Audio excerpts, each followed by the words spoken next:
So I said in the intro, I said there were some family ties. Tell our audience what those ties are between the Gentry family and BYU. Yeah, I mean, it goes way back. So if we go all the way back, it starts with my grandpa in the 1950s.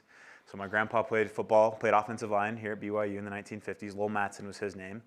Then my dad played basketball here at BYU in the 1980s. My uncle played football That was here. Todd, right? That was Todd Gentry, my dad Todd. Then my uncle, Michael Matson, played with Coach Sataki here in the late 90s, early 2000s. And then my brother played football here, JT. He played football here from 2018 to 22.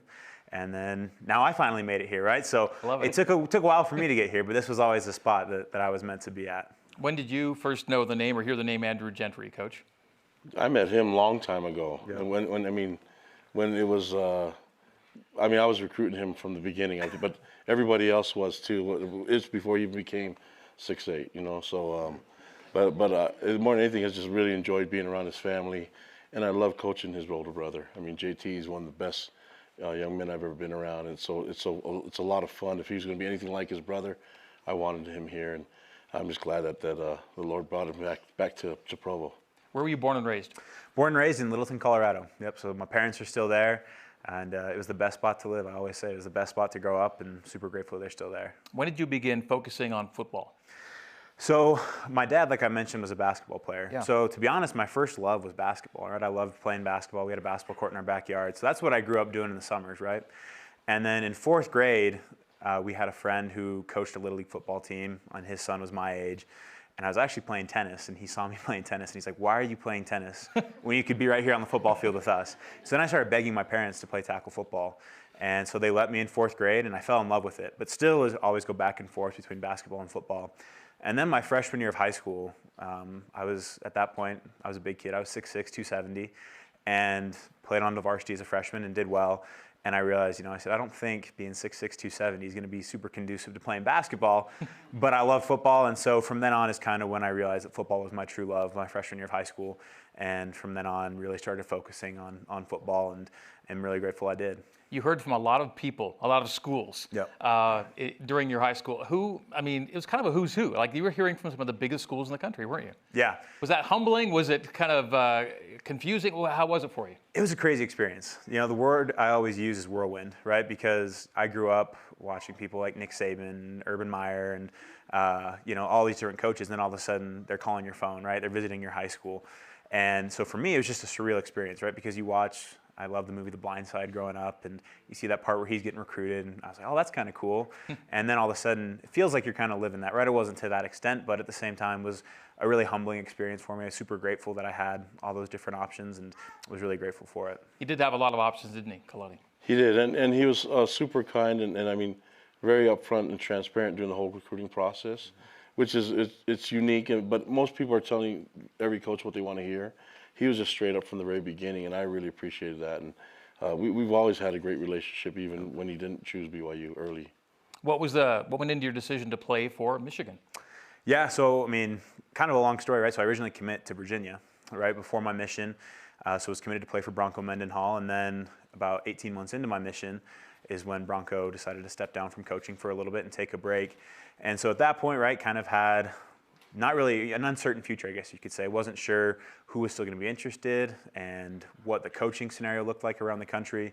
And so really, there's a lot of thought and prayer that went into it, because when you're a missionary, I had done all the recruiting process, I had done the trips, but then all of a sudden, when you're serving in Orem, Utah, I didn't have the chance to, go visit and go see all these different coaches. And you were Orem Spanish speaking? I was Orem Spanish speaking, okay. Yep. And so, really at the end of the day, it was a lot of thought and a lot of prayer, and ultimately felt that at the time Michigan was the place for me. And so, there's the story that circulates of Coach Harbaugh coming out and whatnot, but ultimately ended up committing to Michigan and then being there for 3 years. So we had Keanu on last show. Keanu was called to Provo. Yeah. Andrew called to Orem. Yep. These are coincidences. These aren't planned to get you to BYU, but it's kind of funny how you were kind of in the neighborhood. Crazy, right? You just look at all the connections, and literally being in the backyard of BYU was pretty crazy. What are recollections of your time spent, on the mission field, in Orem? Yeah, it was, honestly, I tell people the best decision I made, was going on a mission, right? Just because of the way that it set me up for my life, right? I look at the decisions that I made of even going to school and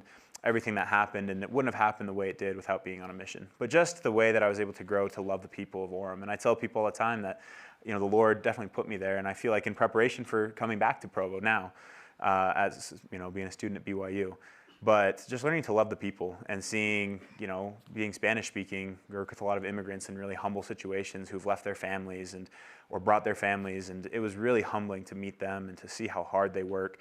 And for me, it was a huge blessing in my life. Just one, to set me up on the right trajectory of always putting the Lord first and knowing that he blesses those that put him first. But then two, also just learning to work hard, to be consistent, to be disciplined. I learned more on my mission than anywhere else, and it prepared me better for college football than honestly anything else could have. Kalani, we did hear that Keanu did cross paths with you during his mission. Did you ever run across Andrew on his? No, and I went to Tecano's a lot too. So it's interesting that he met Coach Harbaugh there. No, I wanted to be respectful of his mission, and the reason why Keanu was because he was serving in our ward. Yeah. But we knew where he was at, and we just wanted to be respectful and just let him make the decision on his own. And I think if in the recruiting process, if I tell him I care about you, then caring about you doesn't mean that you have to come here, but I have to be able to support you wherever you went. And when he was at Michigan, we were supporting him and sharing as much love as we could for his accomplishments. And so when the opportunity to come back is like, okay, let's get him back now, and I can take him to all the restaurants in Provo, because he was in the Orem mission. We can go to all the restaurants in Provo. But it's like, let's get more football players in the Orem and Provo missions. That'd be great for me. Make my life a lot easier, especially if they come here. Multi-pronged question for you before the break. What do you take from your Michigan time? Why was it time to make BYU a part of your life? And how do you think the season's gone so far for you? Yeah, what I take from Michigan, I learned a lot of really great things, right? I mean, being a part of that 2023 team, winning a national championship, I feel like I learned how to win, right? What it takes to win and win at a high level. And so I take a lot of those lessons with me that I learned, right? Was under some great coaches there at Michigan, played with some great teammates as well. And so I try to take those things that I learned from my teammates, from my coaches, and apply them not just in football, but in the classroom, off the field as well. And then, in terms of, it being time to come to BYU, it just really, it's crazy how the Lord works, is what I always say. But, it's funny how I was in a good spot at Michigan last season and playing well and doing good things, and then all of a sudden have a season-ending injury. And to be honest, wasn't planning on transferring when I was playing. Just kind of felt that things were going smoothly. But, when you get surgery and you're laying on your couch for 2 weeks because it's a foot injury and you can't go anywhere or do anything, you get a lot of time to think and a lot of time to pray. And I really took that time to think about my current situation and what I wanted to do, and ultimately just really prayed hard and felt that it's time to enter the portal. And really grateful, for Coach Sataki, because you talk about, I had said no twice effectively, right? I go to Virginia, then I go to Michigan, and it would have been really easy for Coach and for the rest of his staffs to say, you said no twice, like we're going to move on. But it never was that. It was love the entire time. So as soon as I enter the portal, I hear from them first. And so for me, it just felt that relationship had grown even stronger somehow, right? Even though we weren't together at BYU. And I just felt right away when I was here on campus on my visit that it was the right place for me. And so far, so good? So far, so good. Really grateful for how the season's gone so far, right? Obviously only 2 games in, so a lot of work left to do. But just so incredibly grateful for Coach Sataki, his staff, and everything that everyone's done for me here. I've loved my time here. I feel like I fit right in. And I credit that all to the culture that Coach has built here. Well, we're glad you're here at BYU and glad you're here on the show. And coming